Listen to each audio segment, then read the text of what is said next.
말씀은 디모데후서 1장 13절부터 14절까지 2절 말씀이고요. 우리 한 절씩 교독하도록 하겠습니다.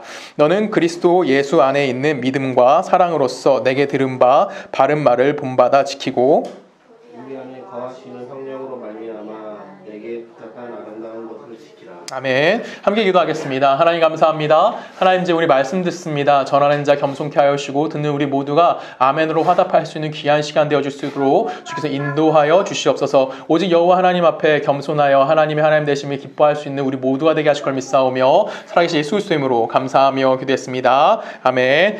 오늘 본문 말씀 굉장히 짧습니다. 그리고 짧고 우리가 그냥 눈으로만 읽어도 대충 무슨 내용인지 다 알만한 굉장히 간단한 내용이 되었는데 그 내용은 뭡니까? 바울이 지금 디모데에게 자기를 뭐하라고 하냐면 나를 본받으라 라고 권면하고 있는 장면이 등장하고 있습니다. 여러분이 아시다시피 바울은 세상적으로 봤을 때도 꽤 유능했던 사람입니다. 그래서 세상적인 내가 이만큼 유능해서 하나님의 일을 잘 감당했으니까 나를 본받아 라는 그런 식으로 이야기하는 것이 아닐 거예요. 왜 그러냐면 이 디모데후서를 쓰고 있을 때 바울은 지금 어디 있다고 말씀드렸죠? 로마 감옥에서 죽음을 눈앞에 두고 있었습니다. 승승장구하고 있던 바울이 아니라 이젠 죽음을 눈앞에 목전에 둔 바울이에요. 그러면 야 나를 본받아 라고 이야기할 수 있을까요? 없을까요? 자기의 상황에 대해서 정확하게 이해했다면 절대 그럴 수가 없습니다. 근데 바울은 이해했던 것이 달랐어요. 그가 이해했던 거는 지금 내가 세상적으로 어떤 위치에 있는 것은 중요하지 않다라고 생각하고 뭘 생각한 겁니까? 하나님과 예수 그리스도 안에서 내게 주어진 은혜가 무엇이고 그 은혜 안에서 지금 나는 그 길을 잘 가고 있으니 너는 뭐하라? 나를 본받으라고 이야기하는 거예요. 쉽게 말하면 내가 갖고 있는 믿음에 대해서 뭐 하는 겁니까? 확신하는 거고 그 확신한 것이기 때문에 내가 뭐 할 수 있는 겁니까? 너는 나를 본받는 사람이 되어야 해 라고 이야기하는 겁니다. 오늘 본문 13절 제가 다시 한번 읽도록 하겠습니다. 14절 본문이 이렇게 표현해요. 너는 그리스도 예수 안에 있는 믿음과 사랑으로서 내게 들은 바 바른 말을 본받아 지키고 라고 이야기합니다. 지금 중요한 건 뭐냐면 바울이 자기를 본받으라고 하는 그 근거가 어디 있다고 얘기해요? 예수 그리스도 안에 있는 이라는 표현을 씁니다. 오늘 설교 제목이죠. 그리스도 예수 안에 있는 것을 뭐 하는 거예요? 내가 그리스도 예수 안에 있고 예수 안에 뭘 갖고 있다고 얘기합니까? 믿음과 사랑을 갖고 있다라고 이야기해요. 이 부분을 바울이 이미 디모데 전서에서도 이야기합니다. 우리 디모데 전서 가서 말씀을 다시 한번 읽어볼게요. 1장 12절입니다. 우리 한 절씩 교독하도록 하겠습니다. 나를 능하게 하신 그리스도 예수 우리 주께 내가 감사함은 나를 충성되이 여겨 내게 직분을 맡기심이니 내가 자네는 비방자요 박해자요 폭행자였으나 도리어 긍휼을 입은 것은 내가 믿지 아니할 때에 알지 못하고 행하였느니라. 우리 주의 은혜가 그리스도 예수 안에 있는 믿음과 사랑과 함께 넘치도록 풍성하였도다 라고 이야기합니다. 지금 바울이 뭐라고 얘기했어요? 14절에서 이야기하는 거나 디모데후서 1장 13절에서 이야기하는 거랑 같은 내용을 하고 있어요.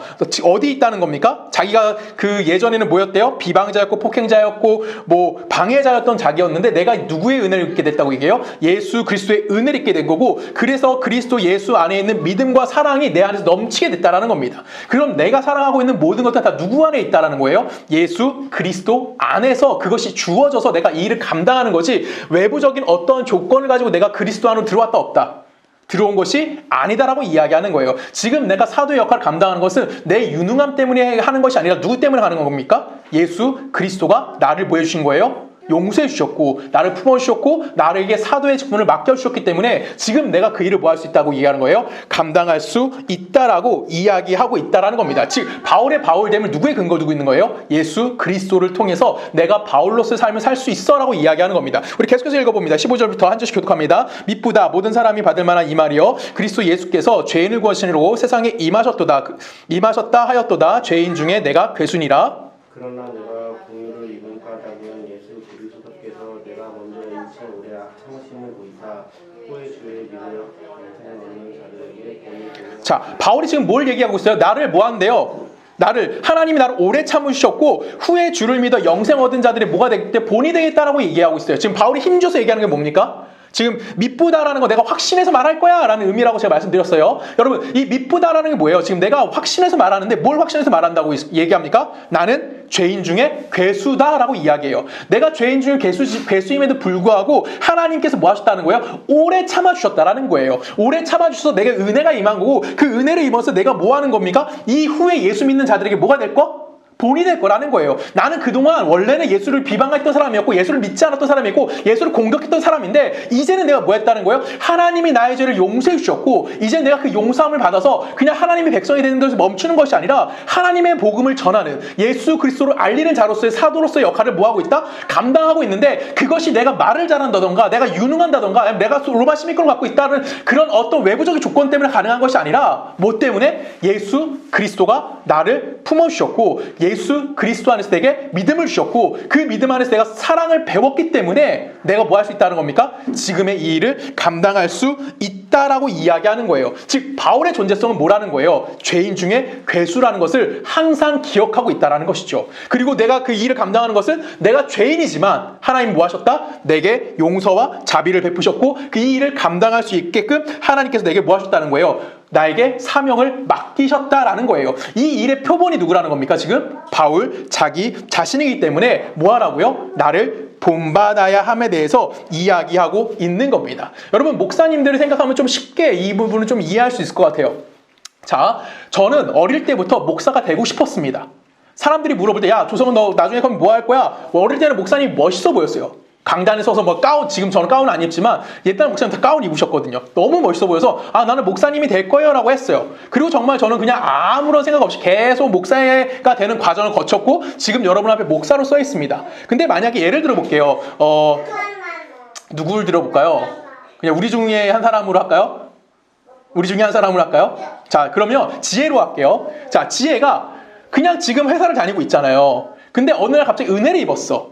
그리고 내가 이제 목사가 돼야지 하고 했어요. 근데 회사를 다니다 보니까 내가 돈을 계속 벌어야 되잖아. 목사 되면 그 돈 벌 수 있어요? 없어요? 버는 사람들이 있지만 보통 못 번단 말이에요. 그래서 내가 돈을 더 벌어야지 막 도망쳤어. 내가 하나님의 음성을 들었어. 내가 정말 목사가 되겠다는 마음은 생겼지만 현실적인 문제 앞에서 내가 도망치다가 나중에 뭐가 돼요? 보통 이런 분들은 아프죠. 그래서 병이 고쳐지고서 내가 뭐가 되죠? 목사가 되려고 늦지막히 신학을 하시는 분들 계세요. 쉽게 생각하면 하나님의 일을 내가 멀리 도망치다가 끌려와서 뭐한 사람이에요? 목사 일을 감당할 수 있는 사람들도 은근히 많습니다. 그래서 신학교에 가면은 제가 30대 중반에 신학교 들어갔거든요. 신학대학원을 30대 중반에 들어가서 제가 외국에 있다가 들어와가지고 30 초반에 들어갔군요. 미안해요. 30 초반에 들어갔는데 근데 중요한 거 뭐냐면 그때 60살 먹은 할아버지가 들어왔었어요. 그리고 그분은 그 타자도 못 쳤어요. 컴퓨터로 그 레포트를 다 손으로 썼어. 교수님이 타자 쳐오세요 해가지고 내가 쳐드렸어요. 나 자랑하는 건가? 착하다가 자랑하는 거예요? 아무튼 나만 쳐준 거 아니야. 그분이 돌아가면서 부탁했어. 어떻게 해? 그거 쳐드리면 되잖아. 아무튼 그래 쳐드렸단 말이에요. 그 정도로 그분은 나이가 많으신데도 불구하고 그분은 뭐 하셨던 분이냐면 사업하시던 분이셨어요. 근데 그거를 그만두시고 신학교에 오셨어요. 왜 이렇게 하셨을까요? 도망 다니다가 오시는 거예요. 하나님의 부르심 앞에 내가 스사의 걸 쫓아가다가 온 거죠. 자, 그러면 목사가 되는 부분은 보통 이렇게 두 부류로 나눕니다. 나처럼 아무 생각 없이 목사가 된 사람이 있고 도망 다니다 목사 된 사람이 있어요. 근데 중요한 건 뭐냐면 목사의 일을 하는 것이 즐겁습니까? 라고 질문을 던지면 솔직히 제가 뭐라고 대답할까요? 제가 뭐라고 대답할 것 같아요, 여러분? 즐겁지 않다라고 대답해요. 힘들다라고 얘기합니다. 왜 힘들까요? 우선 경제적으로 힘들어요. 그렇죠? 내가 돈 벌 수 있는 기회가 있지만 못하기 때문에 힘들어요. 그리고 또 뭐 할 수 있죠? 솔직히 우리는 교인이 적고 정말 너무 감사한 거는 우리 집사람도 항상 얘기하는 거지만 성도님이 너무 좋다예요. 왜냐하면 내가 뭐 한마디만 하면 하죠가 되거든요. 우리는 왜 하죠? 이런 게 없어요. 그냥 하시죠가 돼요. 그래서 너무 감사해요. 그래서 솔직히 아직은 여러분들이랑 같이 신앙생활하면서 하나도 불편한 게 없거든요. 근데 좀만 커지면 좀 나와 생각이 다른 사람이 분명히 생긴단 말이에요. 그러면 그 성도님도 달래주고 말하면 굉장히 목사님들이 지치십니다. 근데 나는 아직 그런 게 없어. 너무 감사해요. 근데 중요한 건 뭐냐면 그렇기 때문에 이게 내가 하나님이 주시는 기쁨도 분명히 존재하지만 인간으로서 경험해야 되는 그 고통이 더 클 때가 많아요. 그래서 목사님이 되고 싶다라고 하는 사람한테 저는 뭐라고 얘기하면 하지 말라고 이야기합니다. 솔직히. 좀 더 생각해보라고 이야기해요. 이유는 간단합니다. 이게 만만한 문제가 아니거든요. 쉬운 문제가 아니에요. 한번 목사인데 중간에 도망칠 수는 없잖아. 그래서 잘 생각해보고 결정하라고 항상 이야기합니다. 여러분, 근데 중요한 것이 하나 있어요. 뭐냐면 저처럼 아무 생각 없이 목사가 된 사람이나 하나님 앞에 도망쳤다가 목사가 된 사람들이나 그들 다 힘든 걸 인정합니다. 근데 그들 모두 다 뭐라고 있죠? 목사의 일을 감당하고 있다라는 거예요. 그러면 여러분 생각해볼까요? 우리 한국교회나 뿐만 아니라 전 세계에 있는 수많은 목사님들이 다 뭘 갖고 하는 걸까요? 자기 외부적인 조건을 맞춰가지고 목회를 하는 걸까요? 아닙니다. 자기 자신의 근거를 둬서 일을 하는 거 아니에요. 아까도 얘기했잖아요. 난 다 반대한다고요. 나 자신의 근거를 두면 절대 하지 말라 그래요. 근데 내가 이 일을 감사하고 이 일을 즐겁게 할 수 있는 이유는 뭘까요? 그 근거가 누구에게 있다는 겁니까? 하나님에게 있고 예수 그리스도에게 있기 때문에 그래요. 내가 목사가 될 수 있는 것은 내 유능함 때문에 여러분 앞에 목사가 되는 것이 아니라 예수 그리스도가 나를 뭐 해주신 거예요? 당신의 백성 삼아 주신 거고요. 예수 그리스도가 나의 죄를 용서해 주셨고요. 나에게 목사라는 사명을 뭐 해주신 거예요? 맡겨주셨다라는 거예요. 그래서 내가 그 일을 뭐 할 수 있는 겁니까? 감사와 기쁨으로 할 수 있는 거예요. 내 조건을 보는 것이 아니라 누구의 조건을 알아가는 겁니까? 예수라는 조건 안에 내가 들어가서 그 일을 감당하고 있다라고 이야기하는 겁니다. 이것이 오늘 바울이 우리들에게 이야기하는 거예요. 바울 자신은 인간적으로 봤을 때 누군가의 본이 될 만한 것이 없어요. 지금은. 왜? 로마 감옥에 갇혀있는 상태이기 때문에. 죽음을 눈앞에 두고 있는 상태예요. 세상적으로 끝에 있는 사람이에요. 더 이상 그 사람을 누구도 쳐다보지 않는 상황이라고요. 그럼에도 불구하고 나는 지금 이 일을 하면서 하나님 앞에 감사의 이유는 딱 하나야. 뭐다고? 예수 그리스도로 근거해서 내가 지금 이 일을 감당하고 있기 때문에 너는 뭐하라? 나를 본받아야 함에 대해서 이야기하고 있는 겁니다. 우리는 세상을 살아가면서 내 약점이 드러날 때 굉장히 힘듭니다. 목사로서도 역시 그 일이 만만한 문제는 아니에요. 만약에 여러분 중에 한 분이 저한테 이렇게 얘기할 수 있어요. 목사님 설교가 너무 빨라요. 하나도 못 알아듣겠는데요? 라고 얘기한다고 치면 제가 기분이 좋을까요? 나쁠까요? 나빠요. 그쵸, 나빠요. 왜 나쁠까요? 나도 알거든, 내가 말 빠른 거. 나도 고치려고 노력하는데 안 되거든, 잘. 내 약점이 뭐 하는 거예요? 계속 드러나는 겁니다. 또 하나 예를 들어볼까요? 여러분 아시다시피 제가 욕을 좀 많이 해요. 안 한다고 이야기하면 그 거짓말이니까 욕을 합니다. 오늘도 운전하면서 욕 되게 많이 했어요. 마음은 급한데 너무 천천히 들어가가지고 막 화가 나가지고 욕하면서 운전했어. 예배 드리기 전에 이렇게 했다. 미안합니다. 그럼에도 불구하고 어쩔 수 없었어. 뭐 나오려면 어떡해. 그래서 막 욕하면서 왔어요. 근데 어느 날 진영이가 저한테 그러는 거예요. 목사님이면서 왜 욕해요? 그럼 난 기분이 어떨까요? 그쵸, 날 지적해주는 거 맞잖아. 내 약점이 드러나는 거 맞아요. 기분이 나쁘긴 합니다. 근데 이거를 성경적으로 한번 생각해보자라는 거예요. 하나님은 우리 약점을 뭐 하실까요? 아실까요? 모르실까요? 하나님은. 우리가 갖고 있는 약점 하나님 다 아실 겁니다. 그리고 하나님은 그 약점을 가려주실까요? 아니에요. 하나님은 우리의 약점을 드러내십니다. 그리고 드러내심을 통해서 뭐 하실까요? 우리를 구원해내시는 거예요. 여러분, 우리가 하나님 앞에 내 약점이 드러나지 않으면 우리의 구원의 은혜에 대해서 이야기할 수 없어요. 왜? 내가 잘나서 구원받았다고 이야기할 수밖에 없기 때문에. 그럼에도 불구하고 내가 약점이 있고 그 약점 때문에 하나님 나를 뭐 하셨다는 겁니까? 구원하신 거고요. 그 약점을 드러나게 하심을 통해서 하나님 뭐 하신 겁니까? 나를 당신의 일을 맡기는 자로서 나를 불러주셨다라는 거예요. 쉽게 생각하면 우리가 구원받기 위해서 하나님 우리의 약점을 뭐 하시는 겁니까? 끊임없이 드러나게 하시는 거예요. 드러나고 또 드러나게 해서 내가 누군 걸 깨닫게 하는 거예요? 죄인이구나. 내가 못났구나. 나 스스로 뭔가 할 수 없구나. 그걸 깨닫게 만드시고 뭐 하시는 거예요? 너는 누구 안으로 들어와라? 내 안으로 들어와야 라고 이야기하는 거예요. 이게 지금 바울이 고백하는 얘기가 동일한 겁니다. 바울이 뭐라고 얘기하면 제가 다시 한번 읽을게요. 15절을 보면은 밑보다 모든 사람이 받을 만한 이 말이요 그리스도 예수께서 죄인을 구원하시려고 세상에 임하셨도다. 죄인 중에 내가 괴순이라. 바울이 뭐라고 얘기한다고요? 내가 확신해서 얘기해. 난 누구야? 죄인 중에 괴수야. 예수가 이 땅에 왜 오셨다고요? 모든 사람을 예수께서 죄인을 구원하시기 위하여 이 세상에 오셨어. 그래서 난 뭐 할 수 있는 거야? 내가 괴수임에도 불구하고 나는 이 일을 감당하는 거야. 너희들 내 안에서 내 겉으로 드러나는 그 자랑거리가 너희들 앞에 본받는 것이 아니라 예수 그리스도가 나를 불러주셨고 그 무너질 수밖에 없는 세상 속에서 나에게 당신의 사역을 맡기셨어. 그 일을 뭐 하는 겁니까? 끊임없이 알게 만들어주는 것이 바울 자기 자신이 지금 로마 감옥에 갇혀있는 상태고 죄인 중에 괴수로서의 삶이었다고 바울은 우리에게 이야기하는 거예요. 만약에 구원받는 조건 속에 우리가 드러날 것이 있다면, 우리가 자랑할 것이 있다면 그 안에는 무엇이 존재하지 않을까요? 하나님의 은혜가 존재할 수가 없는 거예요. 우리는 하나님의 은혜가 있어야지만 뭐 할 수 있는 자들입니까? 구원에 다가갈 수 있는 자들이라는 겁니다. 여러분 성경적 예를 좀 살펴볼게요. 사사기 시대가 이스라엘 역사상 가장 암흑기라고 합니다. 그리고 사사기 시대 때 우리가 보통 대표적으로 사사를 뽑으라고 하면 보통 두 사람을 기억해요. 기드온을 기억하고요. 삼손을 기억합니다. 여러분 기드온은 어떤 자였죠? 300명으로 미디안에 13만 5천 명이나 되는 엄청난 대군을 이겼던 사람이었어요. 기드온이 원래 이렇게 전술이 좋아서 승리했던 사람이었을까요? 아닙니다. 기드온은 원래 어떤 사람이었냐면 미디안이 쳐들어왔을 때 숨어있던 자예요. 숨어서 포도즙 틀 안에서 그 곡식을 타작하던 사람이었어요. 왜 그러냐면 미디안이 이스라엘 쳐들어오는 모습이 어떤 군대를 끌고 들어오는 것이 아니라 산적같이 들어왔어요. 그들은 처음에 어떻게 들어왔냐면 추수철마다 뭐 했을까요? 이스라엘 땅에 들어와서 곡식을 다 훔쳐가는 거야. 그래서 미디안 사람들이 산도둑처럼 찾아왔기 때문에 이 기드온의 사람이 뭐 했을까요? 숨어있어. 뭐 한 거예요? 곡식을 뺏기지 않으려고 포도즙 속에 숨어서 벼씨를 까고 있었어요. 이때 누가 나타납니까? 하나님의 사자가 나타나요. 그리고 기드온한테 이렇게 얘기하죠. 강한 용사여 라고 이야기해요. 기드온의 이 모습이 강한 용사입니까? 지금 무서워서 미디안이 곡식 훔쳐갈 걸 무서워가지고 포도주를 만드는 틀 안에서 숨어가지고 밀을 따고 있었다니까요. 이게 강한 용사의 모습이에요? 아니에요. 그리고 하나님의 사역을 그에게 맡기십니다. 그 사역이 첫 번째 사역이 뭐였는지 아십니까? 기드온의 아버지 집에 있는 우상을 없애라는 명령이었어요. 아버지 집에 있는 우상을 없애는 일이에요. 그럼 할 수 있어요? 없어요? 할 수 있는 일이 없는 일이야. 쉽게. 아빠 집에 있는 건데? 내 아버지 집에 있는 건데? 그냥 갔다 올 수 있는 거잖아요. 기드온은 무서웠어요. 그래서 한밤중에 갑니다. 근데 한밤중도 혼자 간 것도 아니라 자기 밑에 있던 종 10명을 데리고 가요. 여러분, 기드온이 뭐 했어요? 기드온의 약점은 겁쟁이였어요. 겁이 너무너무나 많았어요. 그리고 미디안이 이제 쳐들어옵니다. 13만 5천 명의 군대를 쳐들어와요. 기드온이 나팔을 불어요. 근데 몇 명이 모이냐면 3만 2천 명이 모입니다.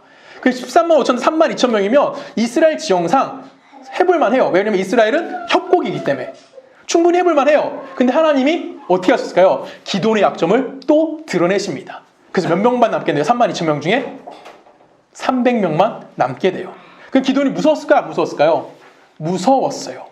그래서 전쟁에 못 나갈 것처럼 덜덜 떨고 있었어요. 하나님이 그때 기드온에게 적진에 가서 그들이 이야기하는 이야기를 들으라고 합니다. 적군에 들어갔더니 그들이 꿈 얘기를 합니다. 그리고 그 꿈 얘기가 뭐였을까요? 이스라엘에게 승리 주시는 하나님의 방법이었어요. 13만 5천 명을 어떻게 300명으로 이겼을까요? 하나님의 방법을 이긴 겁니다. 그 방법은 간단했어요. 뭐였죠? 항아리를 깨버리는 거였어요. 그랬더니 그 미디안들이 놀랬어요. 그래서 서로 그 어지러운 틈을 타서 서로 죽이면서 승리를 거뒀던 게 누구냐면 이 기드온 사건이었습니다.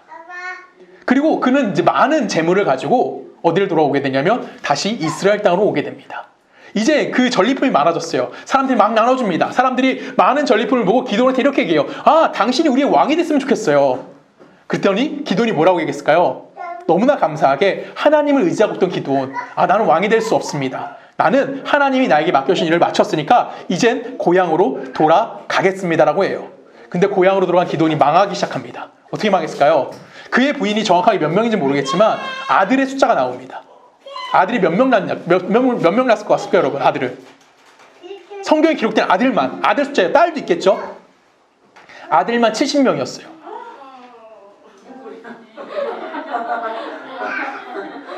성경의 기록이 아들만 70명이에요. 그리고 그 아들 중에 한 사람이 이름이 뭐냐면 아비멜렉입니다. 여러분, 아비멜렉의 이름 뜻이 뭘까요? 내 아버지는 왕이다예요. 기드온의 아들의 이름이 뭐라고요? 아비멜렉. 그럼 기드온은 뭐가 된 거예요? 왕이 돼버린 거예요. 그리고 집안에 엄청난 사건이 발생해요. 자, 우리 성경을 한번 읽어볼까요? 사사기 9장으로 갑니다. 9장 6절 제가 읽을게요. 세겜의 모든 사람과 밀과 모든 족속이 모여서 세겜에 있는 상수리 나무 기둥 곁에서 아비멜렉을 뭘 삼았다? 왕으로 삼으니라. 누가 왕이 된 거예요? 결론은 기드온이 왕권을 가졌어요. 어떻게 왕이 된지 아십니까, 여러분? 기드온의 아들이 몇 명이라고 그랬어? 70명이에요. 70명 중에 막내 아들 1명만 빼고 나머지 68명 뭐 했을까요? 아비멜렉이 한 자리에서 죽여버립니다. 그리고 왕권을 갖게 되어지죠. 하나님의 은혜 안에서 자기 약점, 두려움 가운데 있을 때는 약점이 들었을 때 누구를 의지했어요? 하나님을 의지했어요. 근데 돈이 많아지고 사람들이 자기를 찾아오니까 이제 뭐 하는 거예요? 하나님을 떠나서 자기 힘으로 살아가는 모습을 보여줬어요. 쉽게 말하면 세상의 힘 앞에 기도는 마지막에 뭐가 된 거예요? 지고 말았다라는 거예요. 우리 또 한 사람 생각해 볼까요? 다른 사람은 힘이라고 상징되는 삼손이라는 사람입니다. 여러분, 삼손이 힘이 정말 셌어요. 삼손의 약점이 뭘 것 같아요, 여러분? 머리카락? 머리카락은 힘의 상징이잖아. 약점은 아니죠. 삼손의 약점은 여자입니다. 삼손은 2번에 걸쳐서 결혼을 하는 게 나오는데 이스라엘 사람과 결혼하는 것이 아니라 블레셋 여인들이랑만 결혼해요. 첫 번째 블레셋 여인과 결혼합니다. 이때 삼손이 그 결혼에 실패했을까요? 성공했을까요? 실패했어요. 왜 그랬을까? 삼손이 똑똑한 척 했거든요. 그리고 두 번째 여인을 만납니다. 여러분 잘 아는 기생 들릴라를 만나죠. 들릴라를 만난 삼손 결론은 어떻게 되죠? 그의 머리가 잘리게 됩니다. 머리가 잘린 삼손은 어떻게 되냐면 두 눈이 뽑히게 되고 그 신전에 들어가서 그 맷돌을 돌리면서 사람들의 조롱거리가 되어집니다. 어느 날 삼손이 맷돌 돌리는 모습을 보기 위해서 수많은 사람들이 모였어요. 그때 몇 명이 모이냐면 3,000명 정도 되는 사람이 모였다라고 합니다. 이때 삼손이 어떻게 합니까? 머리가 자른 삼손이 하나님께 기도해요. 하나님, 내가 이제는 이들 앞에서 하나님의 이름 욕되게 한 하나님을 욕되게 하는 이들과 함께 죽고 싶습니다. 라고 합니다. 그리고 여러분 알다시피 삼손이 뭐하죠? 무너뜨립니다. 그리고 신전에서 무너져 내리죠. 우리 성경을 같이 읽어볼까요? 한 절씩 교독합니다. 사사기 16장 29절 제가 읽습니다. 삼손이 집을 버틴 두 기둥 가운데 하나를 왼손으로 하나를 오른손으로 껴 의지하고 삼손이 이르되 블레셋 사람과 함께 죽기를 원하노라 하고 힘을 다하여 몸을 통해 그 집에 누르다가 가만히 있는 방명과 온 백성에게 덮이니 삼손이 죽을 때 죽은 자가 사닥같이 죽은 자가 더한다. 아멘. 자, 여러분 삼손에서 유일하게 읽을 만한 성경 구절이 여기에요. 삼손이 뭐라고요? 그가 힘이었어요. 그의 강점은 힘이었는데 그가 힘이 없어집니다. 그가 완전 약점에 빠지게 된 거예요. 사람들이 조롱거리가 됐어요. 더 이상 누군가를 이기지 못하는 상태. 그때 삼손이 뭐라고 기도한다고요? 하나님 앞에? 하나님, 내가 당신을 위해서 이 사람들과 함께 뭐 하겠습니다? 죽겠습니다. 라고 이야기합니다. 그때 하나님이 그와 함께 하셨다는 거죠. 그러면 삼손이 지금 나는 지금 힘이 없습니다. 내 약점이 이겁니다. 라고 고백하는 이 순간 이것이 누구의 고백이랑 동일한 겁니까? 바울이 나는 죄인 중에 괴수입니다. 라고 고백하는 건 동일한 거고 나는 죄인 중에 괴수인 상태로 블레 사람과 싸워서 승리하겠습니다. 라고 이야기하고 있는 겁니다. 바울이 지금 디모데를 향해서 너는 나를 본받아 라고 이야기하는 것은 그리고 바울이 디모데에게 주고 싶은 이야기는 뭐예요? 내 형편을 보라는 것이 아닙니다. 나를 지금 이 자리에 살아가게 하면서 그 사역을 나에게 맡기신 하나님을 바라보라는 거예요. 오늘 우리가 살고 있는 이 시기도 동일한 겁니다. 오늘 교회도 바울이 동일하게 이야기하는 거예요. 야, 나를 봐. 나는 죄인 중에 괴수였어. 그럼에도 불구하고 나는 하나님이 나에게 맡기신 일을 감당할 수 있었어. 그게 뭡니까? 복음인 거고요. 그것이 무엇이죠? 은혜임을 우리에게 이야기하는 겁니다. 예수 그리스도가 뭐 하셨습니까? 죄인을 구원하시기 위해서 뭐 하신 거예요? 이 땅에 오셨다라는 것을 강조하고 있는 겁니다. 그럼에도 불구하고 우리는 모순적인 신앙생활을 굉장히 많이 하죠. 나는 분명히 은혜를 이야기합니다. 여러분 뭐 어떻게 은혜 받았습니까? 질문드리면 다 예수님의 은혜로 은혜 받았습니까? 구원 받았습니다라고 이야기해요. 그러면서 우리는 구원받은 자의 행동을 하지 못할 때 우리는 또 뭐 하죠? 굉장히 속상해하는 모습을 보입니다. 이걸 거꾸로 생각하면 어떻게 생각하는 거예요? 나는 그리스도인 다워야만 해. 라는 고정관념 속에 우리는 뭐 하는 거예요? 있는 거고요. 그리스도인다운 삶을 사는 것이 뭐라고 얘기하는 거예요? 은혜라고 착각을 하는 거예요. 여러분, 그리스도인은 은혜를 구하는 자지 어떤 행위라는 자들이 아니라는 겁니다. 이해가십니까? 은혜는 뭐예요? 내가 할 수 없는 걸 누군가를 받아내는 게 은혜예요. 우린 인간이기 때문에 하나님이 원하는 삶을 살아낼 수 있을까요? 없을까요? 없는 게 정상이라고요. 내가 예수 믿는다고 이야기하지만 예수 믿는 자처럼 못 사는 거, 그게 뭐예요? 지극히 정상인 거예요. 근데 우리 자꾸만 은혜롭다고 얘기하면서 뭐만 쫓아가는 거죠? 율법을 쫓아가는 거예요. 율법을 찾아가서 하나님이 들어올 필요 없는 삶을 살고 싶어 하는 거죠. 누군가 내가 율법을 완벽히 지키고 그 완벽히 지키고 힘을 통해서 어떠한 정죄의식만 갖고 사는 거. 근데 성경 우리에게 그렇게 얘기하지 않아요. 너희는 뭐가 필요한 거다? 모든 죄인을 구원하기 위해서 누가 이 땅에 오셨다? 예수가 오신 거야. 우린 그 삶을 살아야 해라고 이야기하는 겁니다. 이거는 목사들에게도 동일한 겁니다. 목사들도 어떤 거예요? 분명히 목사로서 갖춰야 될 기본적인 소양은 있다고 생각합니다. 우선 말을 좀 해야 되겠죠. 말을 너무 못하면 복음 전달력이 떨어질 거니까 말은 좀 해야 될 거고요. 지성도 있어야 돼요. 공부를 해야 되니까. 그 다음에 인격도 조금 그렇게 나쁘면 안 돼요. 웬만큼 나쁘는 건 괜찮은데 적당히 나빠야지. 너무 쓰레기같으면 안 되잖아. 그러니까 적당한 선은 필요한 겁니다. 인격도 그렇고 뭐 재능도 그렇고 다 어느 적당한 선은 필요한 거예요. 그런데 내가 적당한 선만큼 했는데 그것이 내가 유능하기 때문에 하나님 나를 쓰셨어 라고 이야기하는 것은 자랑에 지나지 않는 거예요. 그 안에 무엇이 없는 겁니까? 하나님의 은혜가 없는 거죠. 우리는 내가 잘하는 걸 가지고 하나님 앞에 쓰임받는 것이 아니라 내가 잘 못하는 거, 내가 약점을 드러나는 거, 그 약점을 하나님 늘 노출시키시는 겁니다. 그 노출되는 환경 속에서 우리는 뭐 하는 거예요? 하나님의 은혜를 구하는 거. 우리가 약함에 있을 때 더 뭐 하는 겁니까? 하나님을 찾는 건 우리 모두 동일하잖아요. 내가 힘들 때 하나님 찾지 내가 평안할 때 하나님 찾나요? 그렇죠. 우리는 힘들 때만 하나님 찾아요. 그래서 하나님 우리를 뭐 하실 겁니까? 끊임없이 약점에 노출시키면서 우리를 뭘로 만들어 가시는 거예요? 당신이 원하는 삶을 살아가게 만드시는 거고요. 이제는 내가 나를 부인하고 누구를 인정하게 만드는 거야. 아, 내가 너무나 약점이 많은 자구나. 나는 예수로만 살아야 되겠구나. 라는 것을 인정할 수 있게 만들어주는 겁니다. 그게 갈라서 2장 20절에 바울이 이렇게 고백해요. 내가 그리스도와 함께 십자가에 못 박혔나니 그런즉 이제는 내가 사는 것이 아니요 오직 내 안에 그리스도께서 하시는 것이라. 이제 내가 육체 가운데 사는 것은 나를 사랑하사 나를 위하여 자기 자신을 버리신 하나님의 아들을 믿는 믿음 안에서 사는 것이니라 라고 이야기해요. 이것이 바울의 존재성이었던 거고요. 지금 이것이 우리 모두의 존재성이야만 하는 겁니다. 나라는 존재성은 예수가 어디 안에 사는 거예요? 내가 예수 안에 들어가 사는 거고요. 예수가 내 안에 들어와 있는 거예요. 그것이 뭐라는 겁니까? 조성은이라는 존재성이 지금 나타날 수 있게 되어지는 거예요. 내가 말을 잘하고 내가 어떤 걸 잘하고 내가 이걸 잘하기 때문에 조성은의 존재성이 생기는 것이 아니라 예수 믿는 조성은은 뭘로 생기는 겁니까? 예수 안에 내가 들어가 있고 예수가 내 안에 있는 것을 통해서 뭐 하는 겁니까? 내 존재성이 드러날 수 있게 되어지는 거예요. 그럼 여러분 존재성에 대해서 우리 잠깐 생각해 볼까요? 내가 지금 설교하고 있을 때 조성원의 존재성은 예수 안에 있을까요? 없을까요?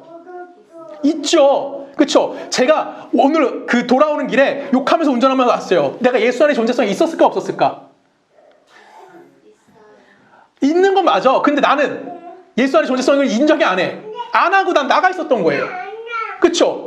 내가 지금 예수 안의 존재성과 예수 밖의 존재성을 뭐 하는 거예요? 함께 사용하고 있는 거예요. 그럼 난 뭐 하는 거야? 들락날락 하는 거예요. 이해 가세요? 우리는 예수 믿는 자라는 건 인정해. 그렇지만 난 뭐 하는 거야? 끊임없이 들락날락 하는 인생을 살 수밖에 없다고요.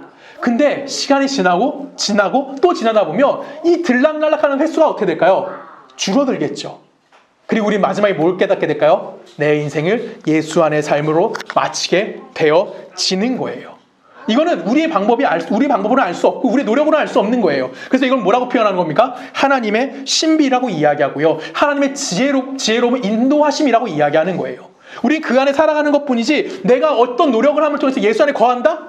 불가능한 거예요. 그렇게 얘기하는 것 자체가 뭐 하는 거예요? 거짓말자인 거고요. 그렇게 얘기하는 것 자체가 뭐가 되는 거예요? 그 사람의 약점이 된다라는 거예요.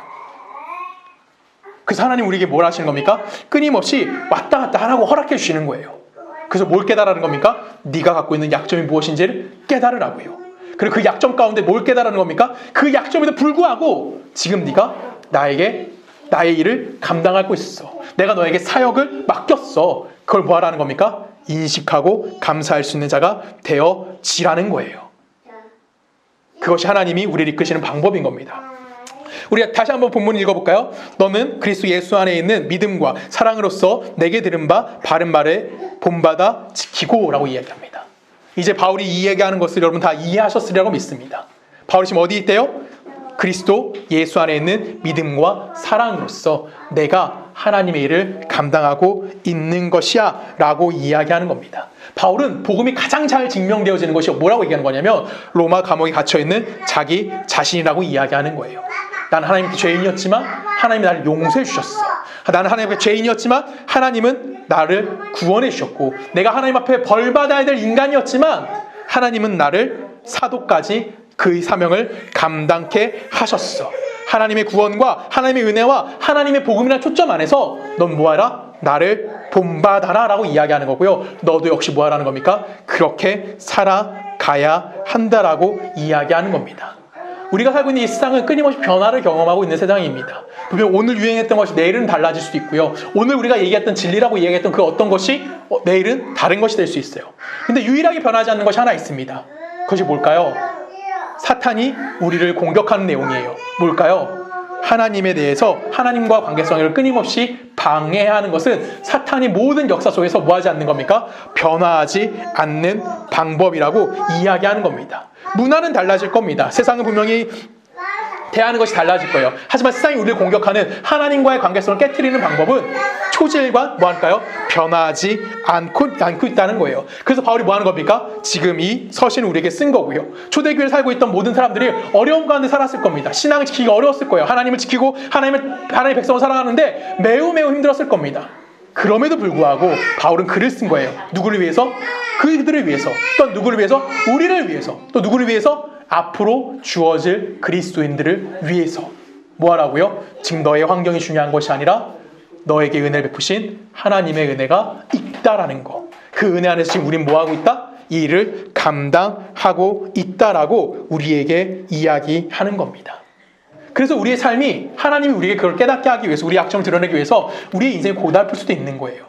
여러분 1세기 때 예수님 당시에 예수 믿는 건 쉬운 문제가 아니었습니다. 그는 목숨 걸고 예수를 믿었어요. 그래서 그들은 정말 힘든 고통 가운데 있었습니다. 세상 우리가 하나님을 못 믿게 하기 위해서 뭐 하죠? 우리에게 평화를 줍니다. 우리에게 안정을 줘요. 더 이상 하나님 앞에 기도하지 않게 하기 위해서. 그래서 우리는 편안할 때 뭐 하게 돼요? 세상의 공격으로부터 눈을 감게 돼요. 그래서 너무 편한 거죠. 세상은 끊임없이 우리를 유혹하는 겁니다. 이때 세상이 우리를 공격할 때 우리가 인식할 수 있을까요? 없을까요? 없어요. 그게 한국교회의 모습이었습니다. 세상이 발전할 때 한국에 부흥했고 안정기였어요. 그래서 한국교회는 세상의 공격에 그냥 노출돼 버릴 수밖에 없었고, 그 결과가 오늘 지금 한국교회가 갖고 있는 많은 병폐들이 그 안에서 드러날 수밖에 없게 되어졌다는 겁니다. 왜요? 우리가 편안할 때 우리는 뭐 하기 쉬워요? 은혜 받기 쉽나요? 아니죠. 우리는 죄를 짓기 쉽다라는 거예요. 그래서 하나님은 우리에게 끊임없이 뭘 공급해 주시는 거냐면 고난이라는 것을 공급해 주시는 거예요. 왜? 내가 죄인이라는 것을 이해하라고, 내가 죄인이라는 것을 인식하라고. 우리 안에서 뭔가 만들어낼 수 있는 것이 없는 거예요. 우리 안에 선을 만들어낼 수 없다고요. 우리 안에서 하나님의 것을 만들어낼 수 없다고요. 내가 아무리 편안하게 살아가고 기쁘다고 할지라도 그 기쁨으로 만들어낼 수 있는 건 뭐예요? 죄밖에 없다라는 것을 이해하기 위해서 하나님은 우리에게 끊임없이 뭐 하는 겁니까? 고난이라는 것을 공급해 주시는 거예요. 우리 계시록 말씀 하나 다시 읽어봅니다. 3장 갑니다. 라오디게아 교회에게 사자에게 편지하라. 아멘이시오 충성되고 참된 증인이시오 하나님의 창조의 근원이신 이가 이르되, 내가 내 행위를 아니 내가 찾지도 아니하고 뜨겁지도 아니하다. 내가 차든지 뜨겁다든지 하기를 원하노라. 내가 이같이 미지근하여 뜨겁지도 아니하고 차지도 아니하니 내 입에서 너를 토하여 버리리라. 내가 말하기를 나는 부자나 부유하여 부족한 것 없다 하나 내 공부한 것과 가련한 것과 가난한 것과 눈먼 것과 별거벗은 것을 알지 못하노라. 내가 너를 권하노니 내게서 불로 연단한 금을 사서 부유하게 하고 흰옷을 사서 벌거벗은 수치를 보이지 않게 하고 안약을 사서 눈에 발라 보게 하라. 아멘. 지금 라오디게아 교회는 여러분 알다시피 부유한 교회입니다. 이들은 경제적으로 부유했을 뿐만 아니라 그 경제적 부유 때문에 그들은 신앙도 부유하다라고 생각했던 자들이었어요. 근데 지금 하나님이 그들에게 향해서 뭐라고, 예수님이 그들을 향해서 뭐라고 얘기하면 17절에 보면은 나는 부유한 자라 부유하거나 부족한 것이 없다 하나 내 공고한 것과 가련한 것과 가난한 것과 눈먼 것과 벌거벗은 것을 알아야 한다라고 이야기하는 거예요. 지금 그들은 뭐 한 거예요? 가난하다고 이야기해요. 그들은 벌거벗었다라고 이야기합니다. 왜요? 그들은 세상의 공격 속에 뭐 한 거예요? 속은 자들이에요. 나는 신앙이 좋다라고 생각하고 있었는데 결론은 그들은 뭐 하고 있었다는 거예요? 신앙이 전혀 좋지 않았다라는 거예요. 이 모습이 지금 한국교회 모습과 다르지 않죠. 한국교회 얼마나 많은 부를 가졌어요. 한국교회 얼마나 화려해졌어요. 근데 그 속에서 뭐가 없다고요? 가난하다고요. 벌거벗었다고요. 수치를 모른다고요. 왜? 사탄의 공격 속에 우리는 그대로 노출됐고 그것을 그대로 다 가지고 있는 자들이기 때문에. 그래서 우리는 내 자신의 죄를 보면서 하나님께 이렇게 기도해야 되는 거예요. 하나님, 한순간이라도 주께서 나를 홀로 두지 않기를 원합니다. 이 기도의 경지까지 우리는 뭐 해야 되는 겁니까? 올라가야 되는 거예요. 내 모든 순간순간이 하나님과 함께하는 것을 인정하고 싶습니다. 내가 밥을 먹을 때, 내가 싸울 때, 내가 죄를 질 때, 내가 성경을 읽을 때, 내가 예배를 드릴 때 하나님이 나와 함께 하시는 것을 알아가길 원합니다라고 기도하는 거예요. 그것이 우리의 기도가 돼야 되는 거예요. 근데 우리는 이렇게 기도하지 않고 우리는 뭐 하죠? 저 사람은 왜 이렇게 부족할까? 저 교회는 뭐가 이렇게 문제일까? 그러면 우리는 아직도 갈 길이 먼 자들인 겁니다. 내가 봤을 때 나는 잘하는 것 같은데 저 사람은 좀 못하는 것 같은데 이런 생각이 든다면 우리는 갈 길이 아직도 먼 자들인 거예요. 성경에서 뭐라고 얘기합니까? 너의 눈에 들보를 보라고 얘기하는 거예요. 오늘 여러분이 갖고 있는 약점 무엇입니까? 우리가 갖고 있는 약점 무엇일까요? 한국교회가 갖고 있는 약점 무엇일까요? 하나님은 분명히 다시 드러나게 하실 겁니다. 그리고 드러나게 하심을 통해서 하나님이 우리를 통해서 하시고자 하신 일을 그 자리에, 그 약점에 맡기실 거예요. 그리고 그 맡기심을 통해서 우리는 그 일을 감당할 수 있게 되어지는 겁니다. 우리의 신앙은 내가 어떤 말을 하냐를 통해서 나타나게 됩니다. 여러분 주변에 있는 사람이 우스워 보인다던가 약간 나보다 못해 보인다고 생각된다면 여러분 우리는 더 뭐 하는 겁니까? 복음이 필요한 자들이라는 것을 인식하셔야 하는 거예요. 우리가 하나님의 은혜가 더 간절히 요구되는 사람이라는 것을 생각하셔야만 한다라는 겁니다. 바울은 자기를 뭐라고 고백합니까? 나는 죄인 중에 괴수다. 복음이 무엇인지 그리고 그 복음을 설명하기 위해서 부름받은 죄인 중에 괴수가 나다. 나는 잘할 수 있는 것이 없다. 나는 능력이 존재하지 않고 예수 그리스도 안에 있는 믿음과 사랑으로서 내가 그 일을 감당하고 있다라고 고백하는 겁니다. 오늘 여러분들이 가장 못난 거, 여러분들이 가장 약점, 여러분들이 가지고 있는 그 어떠한 그 고통, 그 속에서 누가 일하시는 겁니까? 하나님이 여러분들에게 믿음과 은혜를 예수 그리스도 안에서 허락하신다는 사실을 꼭 기억하셨으면 좋겠습니다. 그래서 우리 예수 그리스도 안에서 뭐 할 수 있는 자들입니까? 겸손한 자들인 거고요. 그 겸손함으로 복음을 이 땅 가운데 드러날 수 있는 사람이라는 겁니다. 여러분 신앙을 어떻게 고백하시겠습니까? 내가 부자가 됐습니다라고 고백하시겠습니까? 아니면 지금 내가 힘들지만 내 삶에 예수가 함께합니다라고 고백하시겠습니까? 우리에게 신앙 고백이 하나님 앞에 기쁨이 되어지기 원합니다. 그리고 그 고백이 이 사순절을 살아가는 때 고백되어지기 원합니다. 하나님, 내 약점이, 내 약함이 당신을 통해서 복음이 증거될 수 있는 가장 완벽한 하나님의 은혜가 이기를 소원합니다라고 고백할 수 있는 우리 모두가 되기를 주님의 이름으로 간절히 부탁드립니다. 우리 함께 기도하시겠습니다. 사랑의 받으신 아버지 하나님 감사합니다. 하나님이 우리를 사랑하시고 우리와 함께 하시니 너무나 감사합니다. 하나님께서는 바울의 약점을 가지고 그가 있는 그 자리가 하나님이 함께 하신 자리라는 걸 인식하게 하셨습니다.